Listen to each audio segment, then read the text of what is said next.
themselves and their host communities. They want the government to be involved so that they can have the same understanding and peaceful coexistence among themselves with the government of the day. Abinda ya sana ce damuwa mu a Nigeria, kabilanci ne ya yi yawa a Nigeria now. Problem with all of us in Nigeria is tribalism, according to him. Abinda ya sana faɗi haka, in za a yi committee, in dai na zaman lafiya, in akwai kabila, kowane kabila ya kamata a sace cikin committee na, shine za a samu shi gaba. The only way forward to maintain peace and harmony is whenever there is any conflict for peaceful coexistence or dialogue, every tribe is supposed to be involved, not to pick some and neglect some. Saboda haka na biyu sai politics ya shiga Nigeria namu shine yana kawo mamu wani sa'i tashin hankali tsakaninmu da mutanenmu. He maintained that politicians or the present political system is part of the problem they have, that is giving them problem most of the time. Amma mu yanzu inda muka samu haɗin kai da wayannan, in gwamnati ya ba mu haɗin kai, in Allah ya yarda duk yawan matsalan nan ba za a ce zai kare duka ba, amma da yardan Allah in akwai 20 za a rage guda 10, 15 a rage ko 5 din kafin a san menene za a yi a kan shi. So with the kind of peace they are now enjoying, they believe if government can get involved and give them all the maximum cooperation, out of 20 problems, 15 will be shelved away or be deleted. Saboda haka yanda muka zo lafiya, ni na roƙon Allah ya kai kowa gidan shi lafiya, kuma yanda muke neman zaman lafiya Allah ya tabbatar da shi. Assalamu alaikum. Finally, he said that as they come here peacefully and they are always praying for peace, he prayed that Almighty God will make everybody to maintain this peace. And as they are going back home, they are praying to go back home peacefully, and everybody here. Thank you very much. And what I forgot and I want us to know is that this peace process and coming together was midwifed by NAME and Karuna Center.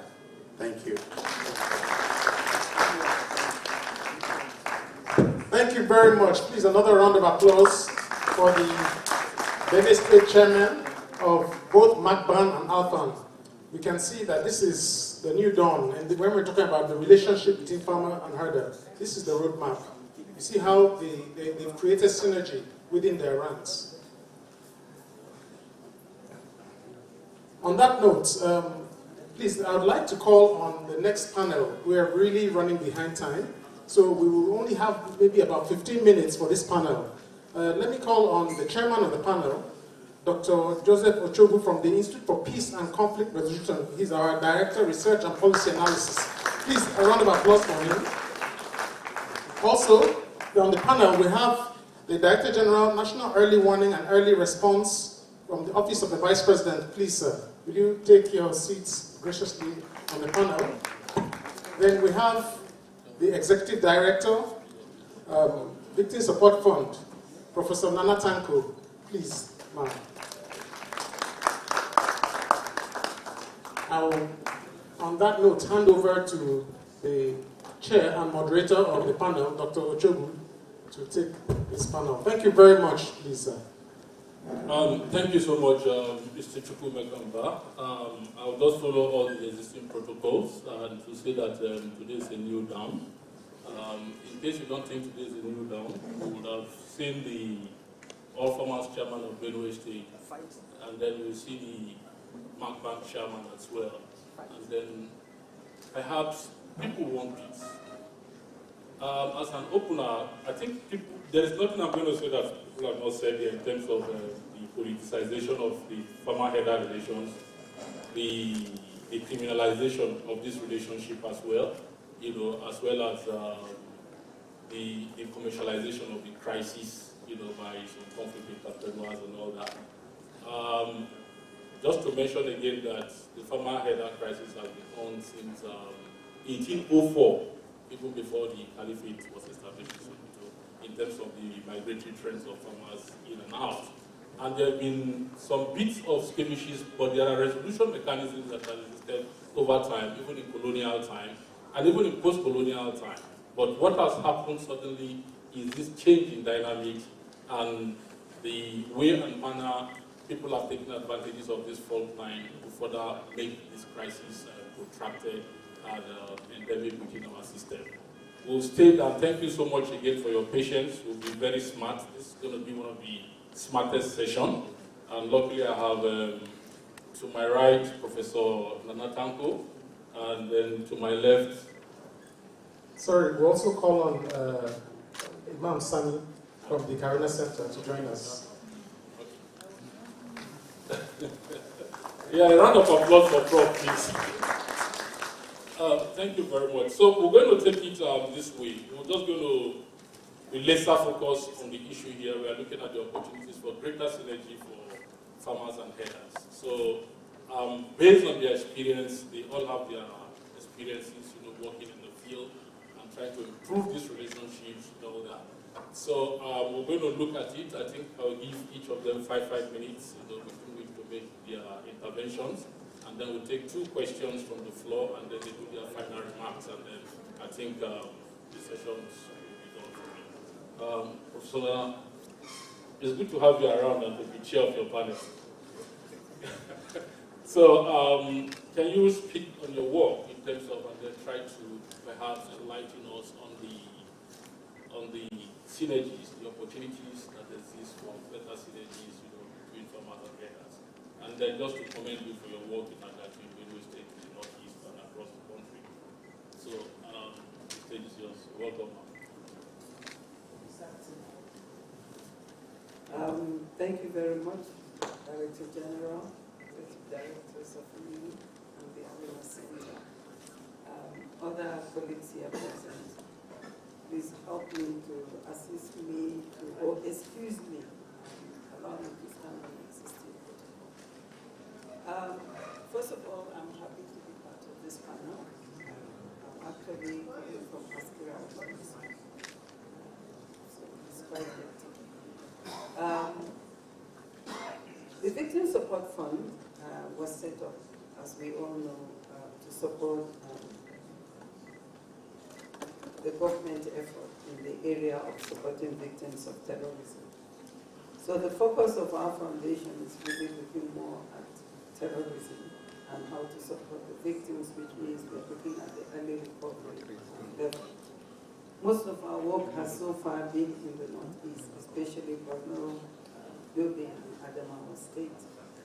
However, with the escalation of the crisis in North Central Nigeria, we have, over the last couple of years, also have had to move into the North Central area. And right now, for us, the opportunity, when we talk about synergy, is that we are reviewing our strategy with the recent declaration of the bandits as terrorists. We are having to go into the Northwest and do more in the North Central to address the challenges of terrorism, especially bandits. In the work that we have done in Benue State, mostly it has been in 2 phases. The first phase was when the government invited us to do a reconstruction of the infrastructure with the understanding that people were going to go back to the communities. And we looked at mainly rebuilding basic infrastructure in terms of social services, education, health. We've also looked at water in that area. However, when we finished that phase of work, it became very clear that some of these communities could not really be, people were not going back to these communities. And so we had to go back again into Benue State. Right now we are in Benue State working in 8 local government areas, trying to support the internally displaced persons in camp and those that are in host communities. Now, therefore, farmer crisis is not our strength. Even the work we are doing in terms of peace building and social cohesion has been actually with the support of the IPCR. So for us, IPCR has always been a partner in this area. But listening to the discussion today and then looking at what we plan to do, there is no way we can address the challenges of terrorism and the victims without looking at the issue of farmer hazard crisis at the community level. Because if one of the things we are doing is to look at rebuilding and restoring communities, then these are issues that we are having to deal with moving forward. So we don't sit around the table today as experts. We sit as people that are just coming into the business. In fact, somebody last week referred us to NIM, so now said we should come to NIM for support. So we sit as people that have got the potential of something to add, but we don't speak from the level of expertise. The work we have done in the Northeast, we must say that we have had to confront the needs of not only farmers, but farmers in the broader definition that we just learned. To now say everybody is a farmer, one is dealing with livestock, one is dealing with crop. We have had to look at how to support that. And the way we have given our support in that area is to give input that will empower them to do the work that they are doing. But while doing that, the issue of social cohesion has become very critical. And that is how we have come in to work in this area. And the way we have approached the Victim Support Fund is to build the capacity of the community to handle their own issues. So in the communities where we have worked, we've worked with the community leaders to select and identify people at the grassroots that we have given training to, and I'm happy to say that it's IPCR we have worked with to give capacity to the network of peace builders in these communities where we have worked. What we have done is to give them the skills and then to enable them go back into their communities, identify their issues, identify the strategies that they need to work with to ensure that they live in peace. Because in the Victim Support Fund, we believe in community-based strategies of intervention, working very closely with the communities. I want to take this opportunity to correct maybe a misconception of civil society. Civil society is not about NGOs coming into a community. Civil society is about a community and community groups and community organizing at that particular level. So every community has its own community structures that helps in its own day-to-day organizing. And what we have done is to walk through those community-based organizations and structures to see how we can build the capacity of the people to work in that area. So basically, that is how we've been working. Because we are a fund set up to support, what we do is we draw expertise from other ports as much as possible. We look at not only just social cohesion, we look at trauma, the management of trauma itself. Because we are a small institution, we build partnership a lot with community-based organizations to help us do the work that we are doing in that area. In fact, we call ourselves in the Victim Support Fund as a fund for peace building, really. Because if you come in the early recovery point, then what you are doing is building capacity. One of the things I would want to put on the table that we need to look at, that His Royal Highness has mentioned, is the issue of the synergy between the official formal governance structure and the traditional structure, which is what I wanted him to talk about. Because if we feel some of the gap in the crisis is because traditional institutions have not been adequately incorporated into the governance structure. The problem is not leaving one over the other. Now we have the two. How can we ensure in the structures that we have now that we are able to bring the two to work together to enhance and maximize the capacity that they provide? I think basically that is it. We are also in Taraba. It's a small community in Taraba, Ukari local government, where we are also intervening now. That was also attacked by terrorists. I mean, and they are busy trying to rebuild their lives. So we are working with them also to look at how to help them rebuild. One of the things I also want to emphasize is, as we look at, this thing is all around livelihood. Whatever we do, the livelihood of people must be empowered. So as the Victim Support Fund, we've taken the strategy of helping them rebuild their livelihood. And in rebuilding their livelihood, we are able to get into the other areas of needs that will actually enhance them.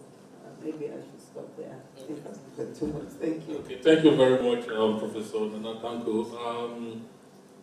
Just straight on. I've promised that this is going to be a very smart session, so not too much talk from my side. Dr. Krish, we met a couple of years ago when we were drafting the National Security Strategy. And I know you've been on these plan, working on this whole thing, trying to find peace, security, development for our country. And I know specifically you've done one very serious work, in Taraba State, Bukari, Vice President Siwa.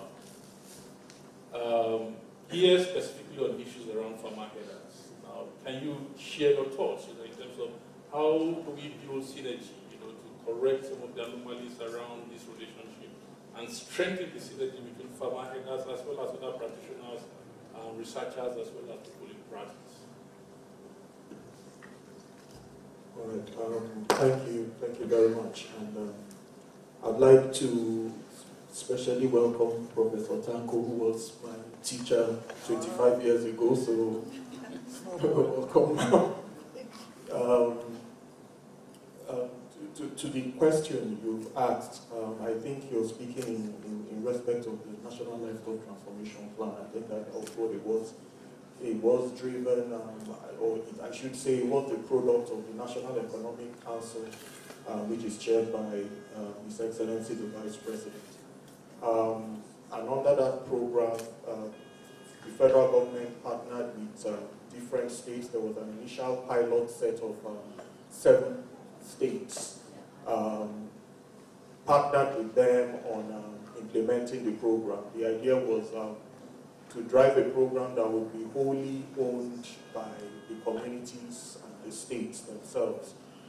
Too often, as I'm sure we're very aware, one of the drawbacks of federal programs is that they can be federally conceived, but if you don't have sufficient subnational buy-in at the implementation level, those things sort of wither away. So as at this moment, you do have different states that have adopted those programs, and or that program, I should say, and are implementing it. The program had several different pillars. It took into account the multidimensional nature of the farmer herder crisis. It's a crisis of livelihoods. It's a climate conflict, or I should say, it's a climate change induced conflict. There is the aspect of criminality and insecurity. There is the aspect that required early warning systems. There's the aspect that required us to take into account gender transformation, gender justice issues within that program. So different states have adopted it and are currently pursuing it. But in the light of the broader conversation that we're having, I wanted to anchor my comments around some of the issues that have been raised previously. So I think there's an agreement that predominantly what we're dealing with is a convergence of 2 major trends. One is climate change, the other is population pressure. We have a growing population, and we have the impact of climate change in particularly represented by desertification in northern Nigeria, which has placed about 35% of our land mass at risk. So what that means is that in an agrarian society in which land is the primary currency, you have a scarcity of that particular currency, land, and then subsequently, of course, water. And in farmers and herders, you're dealing with 2 economic groups. Yes, they are both farmers. One is the farmer of crops, the farmer of livestock, but both of them depend essentially on the same resources. And as those resources shrink, the likelihood of conflict has increased. Because the question and this panel conversation is really about synergy in that space, I would like to approach it in terms not just of the actors themselves, but of the domains and sectors that are involved. So there are different elements that we need to bring together in doing this. And one of the things that has struck me in the course of this conversation is that complex problems need multidimensional solutions. In other words, there's not one single magic bullet that will solve a complex problem. So often there's a tendency to say, if only we depended more on the traditional rulers, or if only we did X or Y, but really we are going to have to blend all of them. And the first thing is that we need a lot of data. We need a lot of research. We need empirical research that helps us create a proper taxonomy of what kind of conflicts we are dealing with. Many times we see things that are, we say it's a religious violence, it's really farmer herder. You might see gang activity and you say it's a religious violence. You might see terrorism and you misdiagnose it as something else. We need a proper taxonomy of the types of conflicts we're dealing with. We need to also understand in what areas and how conflicts overlap with criminality. In many places, you're dealing with the same things. We have to understand how they overlap. An ethnic militia can also be a vigilante group. A vigilante group can be an ethnic militia. It depends on the conflict context. Secondly, I would say that the most serious governmental factor that has contributed to insecurity and the farmer-herder issues, broadly speaking, is not the relegation, as we say, of traditional rulers. It's actually the collapse of local governance. Nigeria is a 3-tier federal system. You have federal, you have state, you have local government. For those of us that travel around a lot, I think that what we will find is by the time we leave a state capital and we start traveling further into rural hinterlands, you are confronted by a near total absence of governing structures. That absence is the absence specifically of local governance and state governance to an extent, not so much the federal government. So if we're going to get back on track, we're going to need to do, at a strategic level, we need to think about governance, local governance reform. We need to bring back local governance structure because notionally and legally, it is the local government that has jurisdiction over the issues that affect us at that level. Basic education is not a state responsibility, it's not a federal responsibility. It's actually primarily a local government responsibility. So there are many things. I should say that in respect of the Land Use Act, non-urban land, and this came up when we were having all the fevered conversations about allocating land for grazing or not allocating land for grazing. Non-urban land is actually under local governments, not state government. So a state government, legally speaking, cannot make decisions in respect of land that are outside of urban areas. So we need to think of local governance. Where the traditional rulers come in, and it's important to understand that traditional rulers are non-state actors. They command no state assets, they command no state resources. What they do have is moral legitimacy. That is useful. But in the situation that we have found ourselves in, and I would like to echo, I think, something that His Royal Highness said earlier, law enforcement is absolutely essential. Wrongdoing, criminality must be punished. And as a matter of elite consensus or political will, we must agree that a criminal does not represent an ethnic group. So you cannot indulge in this idea of demonizing groups or criminalizing groups. Lastly, I would say that we need to also look at the domains of policing.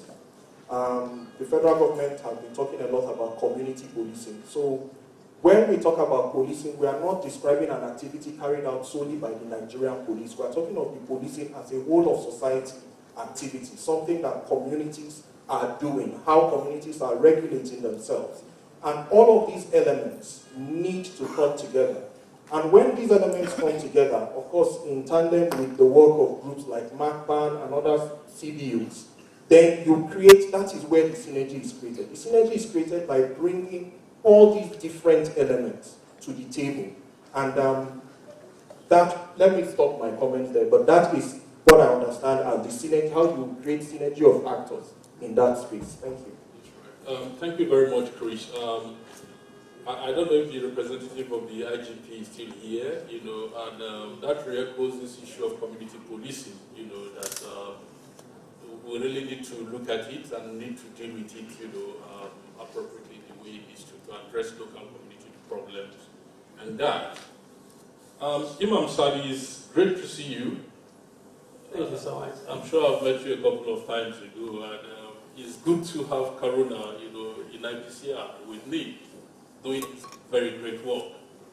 Karuna is grassroots based, and they've been doing some wonderful work across the world. I've listened to his body, and it's great to look at best practices, that Karuna perhaps have seen in Kenya or some other places where they practice, or some communities too that you've worked with all that. Can you share your thoughts with us, on the issue of using best practices as regards synergy in farmer relation? Thank you. To start with, let me say good afternoon or good evening to my boss, the Director General of IPCR, Dr. Bakut T. Bakut. I must recognize him because he is one of the people who encourages us in what we do today. That is one. Number two, we talked about women in peace building. We have seen the example today here. The executive director of the NIM Foundation is not a man, it's a woman. Dr. Akilo is here, Fatima Akilo is here with us. And the executive director of Karuna Center for Peace Building is there. She's not a man, she's a woman. So you can see how women can bring wonders to us without us knowing. And when we go back to Liberia, see how Liberia suffered until when women become the president of the country, then peace came and reigned. Look at that. So now, when you say Karuna, some people say Corona. It's not Corona. Some people say Kaduna Center. Kaduna. It's not Kaduna. Karuna is a Sanskrit language, Sanskrit word. It stands for compassion. So it is Compassion Center for Peace Building. Compassion is messy. Compassion is messy, isn't it? Yeah. It's synonym to messy. So Karuna Center for Peace Building means Compassion Center for Peace Building. And that compassion and the peace, we find it some of our strength in our work representing Karuna Center that is working with NIM Foundation in Zamfara State, Benue State, and Kaduna State. Because when we check in the Bible, we came across a verse saying, that is Matthew chapter 5, verse 7. It says, "Blessed are the merciful, for they will be shown mercy." Merciful, see compassion. That's Karuna. So blessed are the merciful, for they shall be shown mercy. And then the Prophet Muhammad in the other side, in Islam, he said, those who are merciful on earth, God who is in the heaven will be merciful on them. So merciful there in Islam, merciful there in Christianity, and merciful also in our old African heritage, the heritage. We have our historical heritage. Without the Quran, without the Bible, without Islam, without Christianity, but in our tradition in Africa, we have that sense of, that feeling of peace building. Now back to what Karuna is doing. You have seen Makban and Afan here. Makban is Mieti Allah Cattle Breeders Association of Nigeria, Makban. And Afan is All Farmers Association of Nigeria. You have seen the chairman here.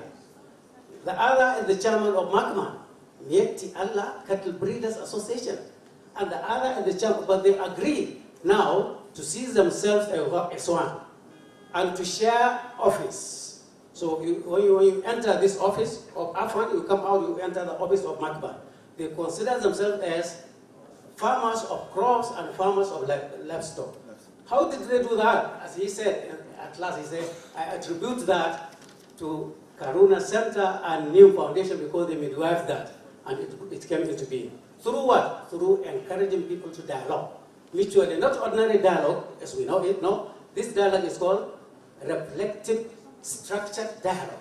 Not the ordinary dialogue you hear about. No, this one is reflective structured dialogue, RSD, it's called RSD.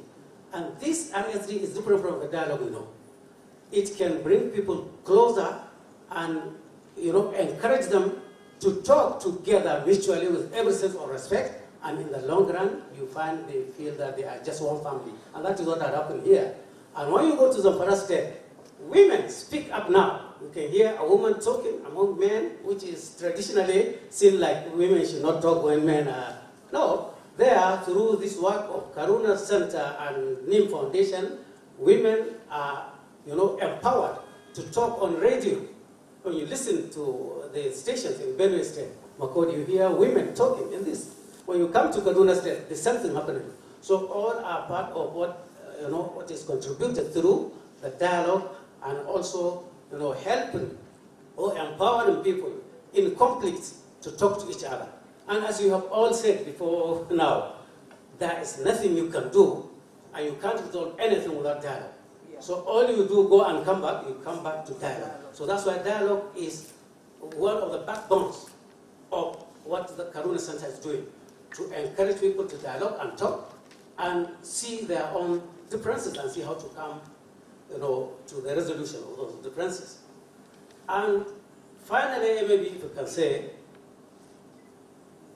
I can see wonders when we reach these people in Benue State especially. We didn't relegate the traditional rulers.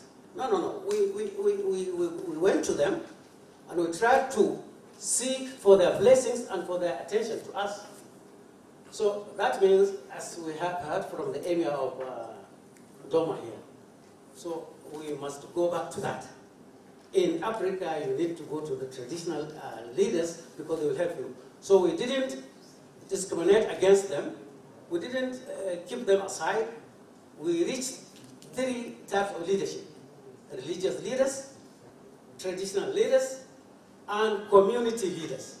We worked with them through the elements we brought from Karuna Center for Peace Building and NIM Foundation. NIM Foundation has a history to tell you here. Maybe that's not time. NIM Foundation, you know NIM? The tree, the NIM tree. It's medicinal. And it can endure. When there is scarcity of rain, it can endure and survive. So NIM is surviving, especially in Northeast, rendering services that are psychosocial services in the Middle East, in the Northeast here. So when you come and see, and that's why Karuna Center said that we must marry NIM Foundation.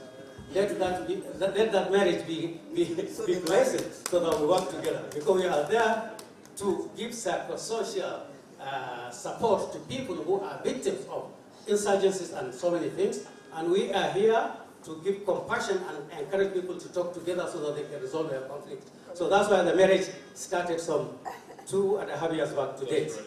I think maybe it's stop here. Please, a round of applause for him, please. Sorry? It's still young. Doctor, oh my God. See this doctor speaking. She knew me, I know her for how many years? Doctor, thank you. May Allah bless you. Okay, thank you so much, Imam Sani. It's great to have you on this panel. This is how we're going to go. I'm just going to take, I have 3 panelists. I'm going to take 3 smart questions in sentence. There is a way you can fail exam when they say in sentence and you construct a paragraph. Yeah. So just in sentence, smart questions. 3 of them. I'm going to take Dr. Mengwa. I've seen his hand far up there, and then the 2 of them there took their hand. I think that's it. Good day, please, direct your question or comment or contribution in sentence, please. Good day once again. My name is Mrs. Sanusi Amisu from Amisus Foundation. My question goes direct to the Director General, National Early Warning and Early Response. If you look at most of the crises that is what we call local content of intelligent gathering, most of those that strike, they have what informants. Is there any structure from your own office using any governmental means to checkmate the informants of the movement of either the security or of enlightening or alerting people of the response they can take before the action is being taken? Thank you. Thank you. Let's just take the 2 questions on that. Yes, so I'm Dengue Fangalapa from the Center for Democracy and Development.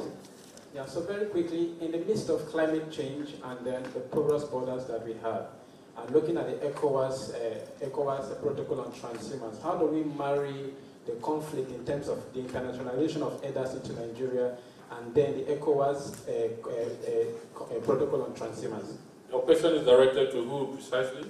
I mean, anybody can answer. Okay, thank you. So, to Dr.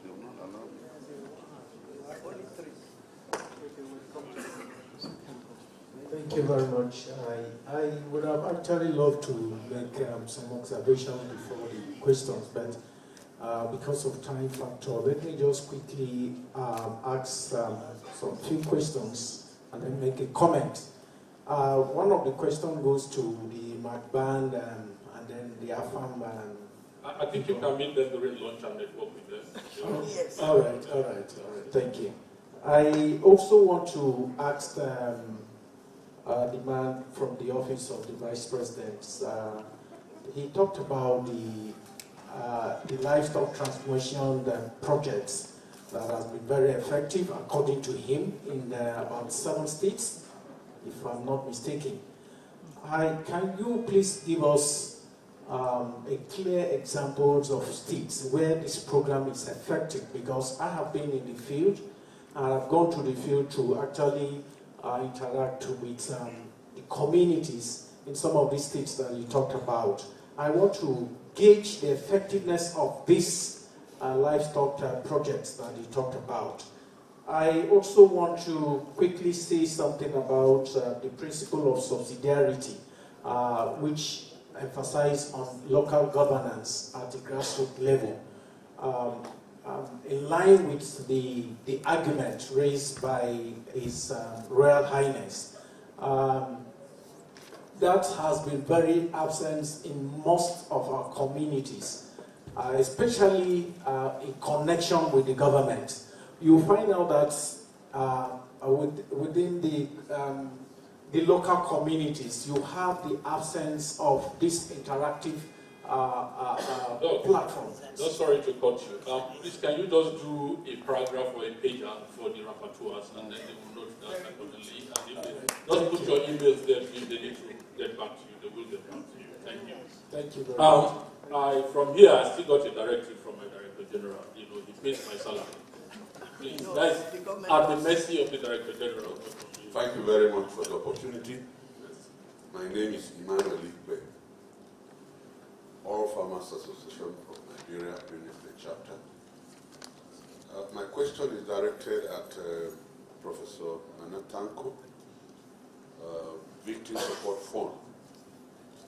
I've heard her say that the right now in Benue, and like my chairman said, until the persons that have been displaced from their ancestral homes go back, the peace we are looking for may elude us.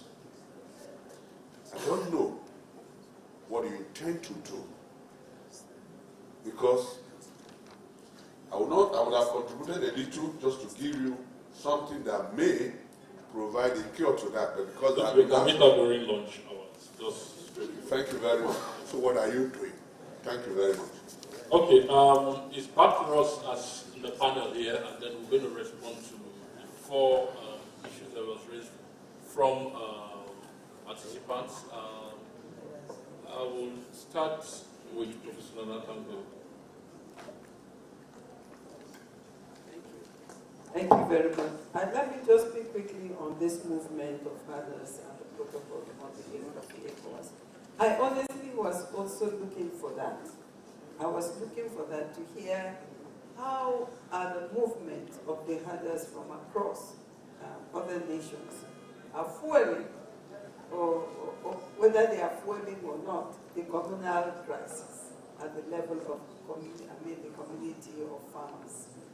How is it adding to that? Because you read on the newspaper about how some of these people are coming from outside, and what are some of the impact. I think that is of it's of interest to us, especially because the terrorists and the level of terrorism we are looking for is coming from that dimension of these people that are moving in. So how can you deal with the impact and still look at the communal crisis? That's something that I'm hoping that the colleagues in the roundtable will have time to answer. In Benue State, we have also found that most of our discussions with the communities in Benue State goes back to the fact that the external movement of others into the state is what is seen to be causing a lot of the destruction and the movement of people. In our discussion with the IDPs, when we were getting ready to set up our program, they made it very clear that we don't want to stay in the displaced people's camps. We all want to go back. And we are open to give whatever support we can for them to go back. But in the strategy of the government of Benue State, we didn't hear a plan to work and facilitate the people's return to their communities, because the assessment of it is still highly risky and that the people will not be secure. So the people definitely were asking for help us to go back, but then we didn't seem to have that support from the government, which is very unlike what we are doing in Borno State. We now have a major project in Borno State where the government has decided, working with the military and security forces, to take people back to communities that are secure, if nowhere, at least to their local government headquarters, so that they can begin plan to go back to their communities. And in that, we are giving them all the support that they need. So in the Victim Support Fund, we don't redesign our intervention. We work with the community and the government agencies and other agencies to find out where and how people want support. So you can see at the same time, we are supporting Borno IDPs to go back, but in Benue State, we are supporting them where they are, because that's the intervention that they feel is relevant. I'm up. Thank you. Okay, thank you. I think the important thing to note is that when you are faced with a challenge, one of the things that provides solution is research, policy and practice. You know, that's how the extent to which knowledge informs our practice, you know, as peace practitioners in the field.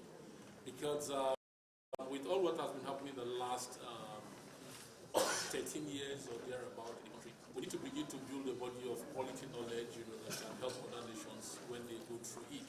So perhaps we need to look at that. Chris, you have 2 questions to you. Can you respond? Please, just a pin drop silent and you will hear us. So I want to respond to the...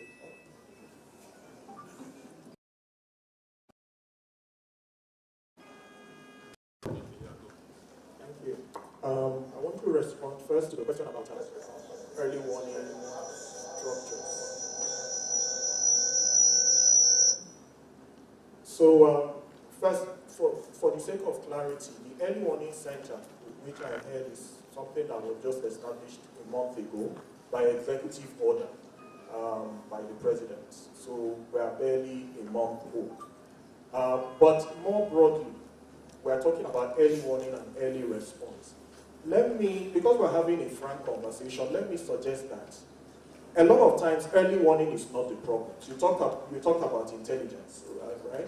So a lot of times intelligence as well is not the problem in terms of awareness, in terms of forewarning and all of that. The challenge often is early response. Do you have enough assets distributed to be able to respond preemptively? And because we're having a frank conversation, we have to admit that we have huge capacity challenges in that area. It's a big country. You're fighting complex conflicts. I would suggest that the Nigerian state is unable to take on more than one major adversary at once. You know, that is what I would suggest. That being said, even when you have early warning, because early warning is not simply a national capacity, it is capacity that should be distributed across all the tiers of government, right down to the communal level, to the ward level even. Even when you have that, you still have to account for capacity deficits at the lower level. So I spoke earlier about local governance. The second related factor I would point out is that if you take something like law enforcement or punishment of crime, armed robbery is a state crime. when you do a prosecution audit, you will find that we have a problem with punishing crime at state level. Now, the police, law enforcement agencies are federal, yes, but there is a chain of custody. So a federal law enforcement agency can make arrests and hand them over to the state. Prosecution is the state's business. If the state does not prosecute, that is not a federal problem, that is a state problem. But we have to now interrogate how to strengthen capacity at that level. A related problem like that is in the area of emergency management. Now at the federal level, we have the National Emergency Management Agency. In its act, and the intendment was to have NEMA at the federal level, SEMAS at the state level, and LEMAS at the local level. Obviously, if the local governance structure doesn't exist, there will be no emergency management capacity there. Again, this is not something that we can simply reach out from Abuja and go and start intervening. That defeats the point of having three-tier governance.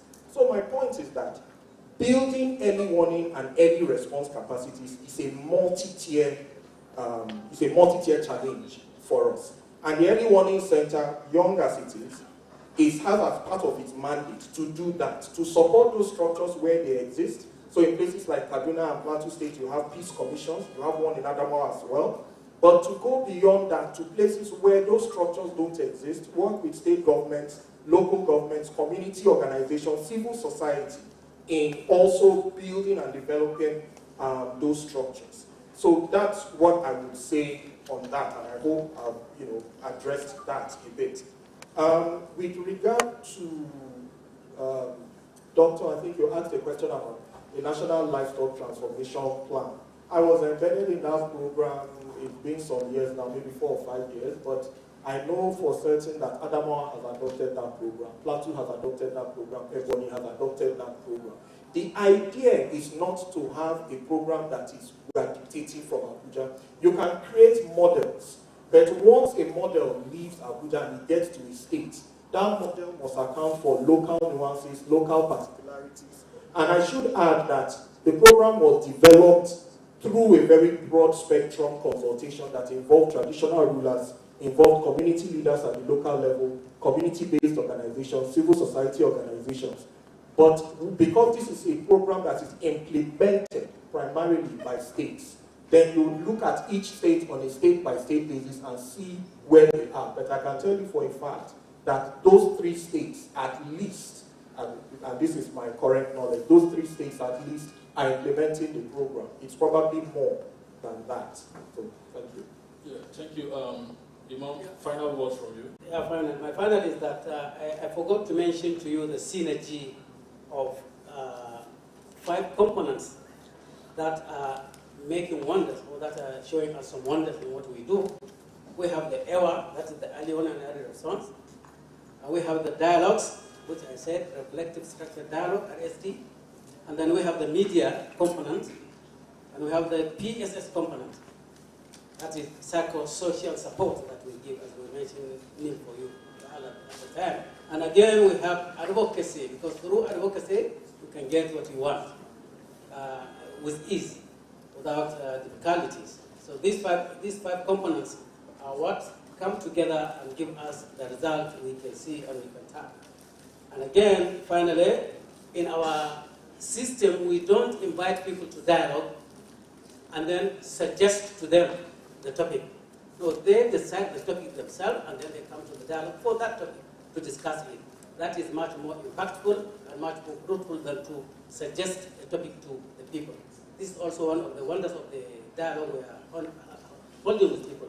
We don't suggest a topic to them, but we ask them to say the topic to us. And finally, we kill the idea of we and them in the dialogue. So we just consider ourselves as one through mutual understanding and respect, which over time it comes into reality. Thank you so much. All right, thank you so much, Sani Imam. We're just going to take one final tax now, and I'm done. The final tax is, we've all been here this morning, a round of applause for ourselves. So now is going to be the feedback time. It's a test mechanism to see how well we've been able to assimilate what we've been doing thus far in terms of identifying the problems. We are the solution point now, the recommendation. I need 5 smart recommendations on building synergies. 5 smart recommendations that will come from you. If you have other ones, you can write for us and then put at with the rapporteurs, we'll put it. I'll take Dr. Kusa 1, 5. And then him, the man with the black cap, 5. You want 5 from me? No, not from you, just 1. Okay. Then with the black cap, with the red cap here, and then Bengo have taken you, then the other man there. I think that's 5, yeah. There should be signage Rapporteurs, please, can you... between and among all those working in the area of mitigating the farmer hunger crisis. They should stop working in silos, and temporarily, IPCR could be the convergence point. Thank you very much. A round of applause for her, please. That is quite smart. Is that 99% for you? Whatever. Thank you. Mike said that we need to strengthen the role of the leaders in ensuring that collaborations are not given to the issues, so that also it will help in strengthening the synergy. 2, strengthens localized structures of dialogues and mediation. 8, the localized structure. 3, that make no decision. Okay, lastly, well, since I have to say, make no decision about me without me, it means that the key actors in this should always be on the table of some kind of conversation. Thank you. Yes, there is one person with the man with the red cap. Black cap, red cap. I think they're in competition also.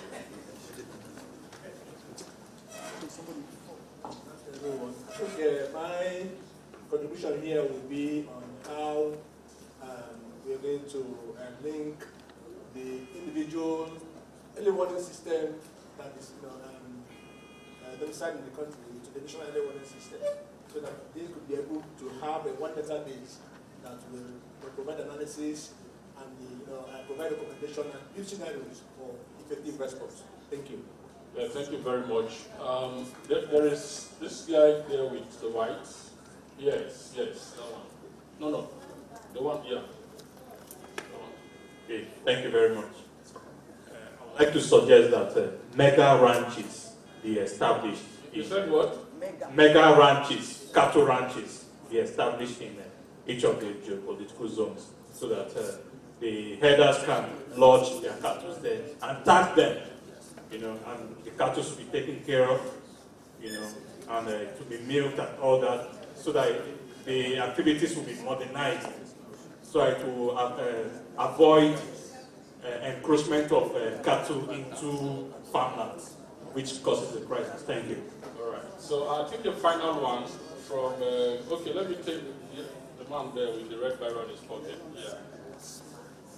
Thank you. I think, Mr. Chairman, I think we need to apply insurance solutions to cushion the effects of cattle damage on these farms. So our farmers, AFAN, Magban, have to look at. We are looking at that. We have already developed that in AIC, and we are applying it gradually, and we believe very soon the effect will be noticed across the nation. Thank you. Okay, thank you very much. Since it's recommendation, let me take Dr. Ngwa. Dr. Jonathan Mehangwa is the name. Thank you. I want to suggest that we should encourage community policing and strengthen the capacity within the local domain. Thank you. Yeah, thank you very much. And let me just give you one recommendation. My own recommendation is that I think that one thing IPCR does not do is to work alone. We don't like working alone. We work with partners, state actors, non-state actors, civil society, community-based organizations, and we are open for partnership. So this is one of the kind of partnership.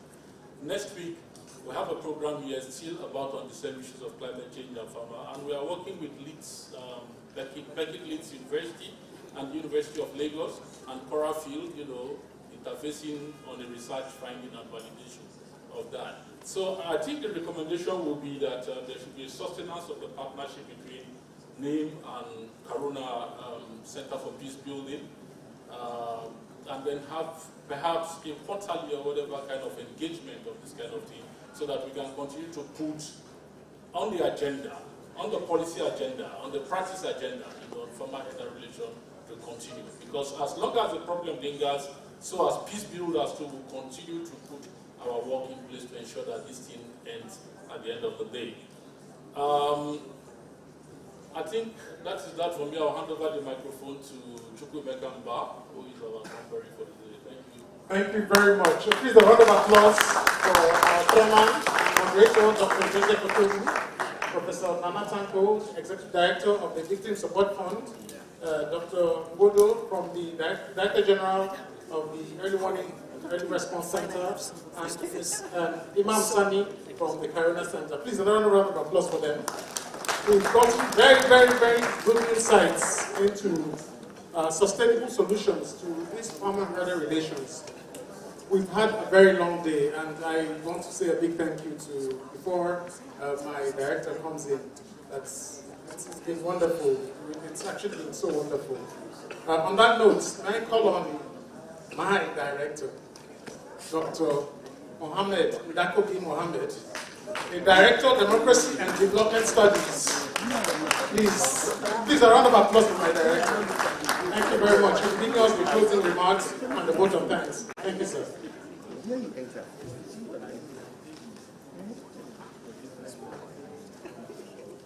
Thank you very much, MC. It is indeed a privilege for me to be asked to give those answers, and indeed vote of thanks. Thank you to the organizers. On behalf of the organizers, I am going to do justice to what I have asked you. But to begin with, closing. Looking at the thing for the companies, management of farmer-herder relations. Why back? It's like we are coming from somewhere. What was it like? How is it now? And what do we want to be like? If you have listened right from the very welcome address delivered by my Director General, goodwill messages, and discussions, panelists, you discovered that the number of things that I may describe as salient issues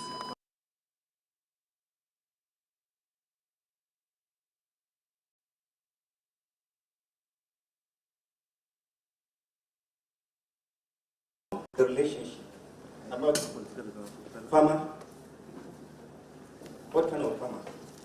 From farmer, herder, the livestock farmer. What was the relationship like in those days? Supportive, symbiotic, beneficial to both sides. That's exactly what those that have spoken and eloquently spoke earlier on said. A number of causes were identified.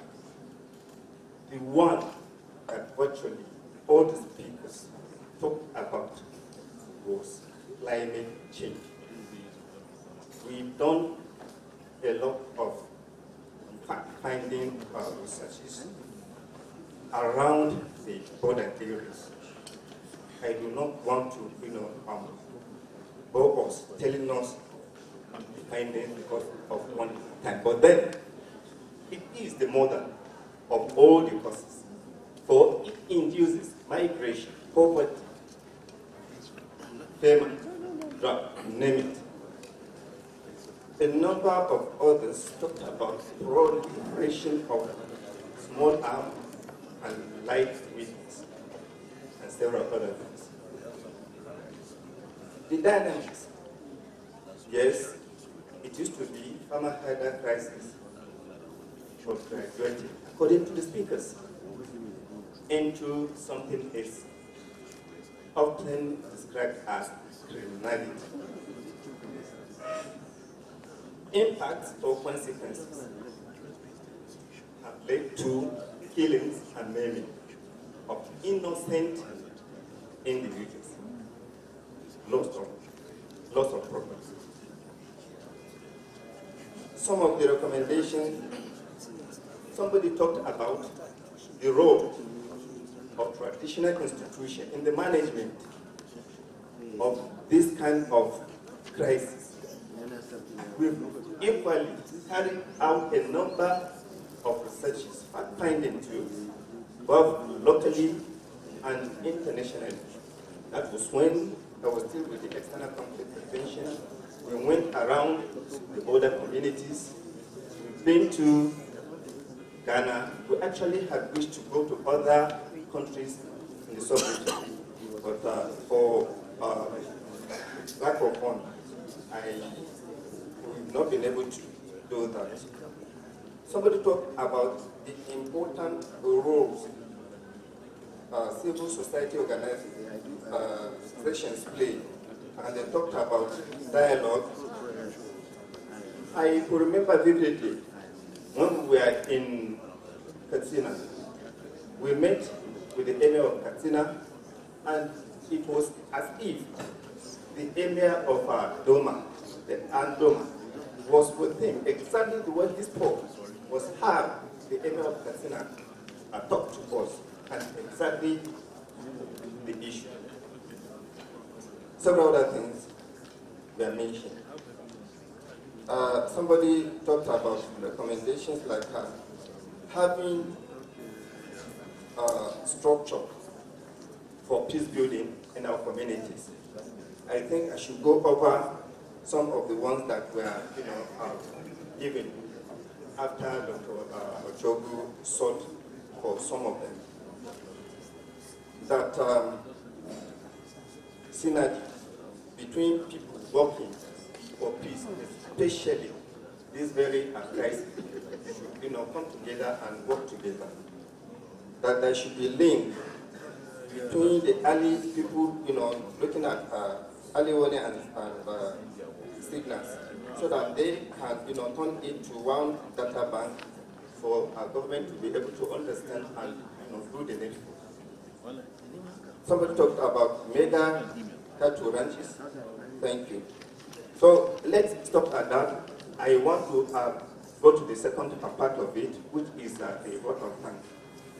I want to sincerely appreciate, on behalf of the organizers, particularly the Institute for Peace and Conflict Resolution, the NIM Foundation, Karuna Center for Peace Building, to appreciate each and every one of you.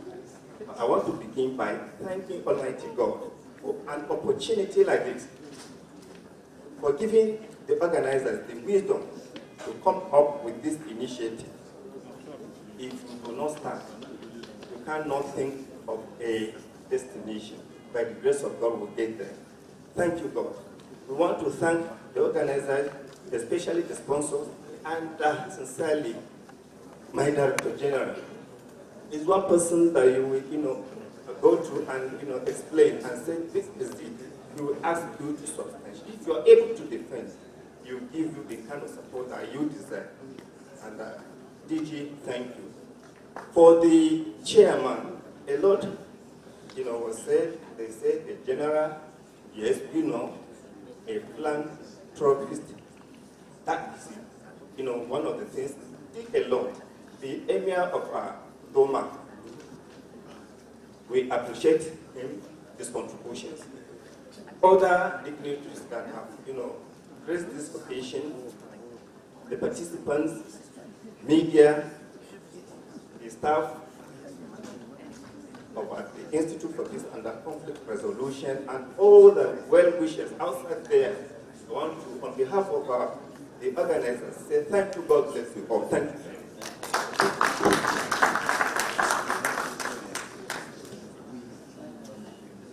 Thank you very much. Please, another round of applause for the Director, Democracy and Development Studies, Institute for Peace and Conflict Resolution, and my Director, Dr. Mohamed Nagogi Mohamed. On that note, I'd like to say a big thank you. In fact, my DG just asked me, are we not eating? We are. So there is lunch being served as we speak. In both the executive side and the normal side that we all go to. So on that note, I'd like to say a big thank you to everybody that has been here. The DG that has patiently been here, Dr. Fatima, Ms. Kodi Byers, and all the people that have worked with us, the committee, the rapporteurs and the ushers. Thank you very much and goodbye.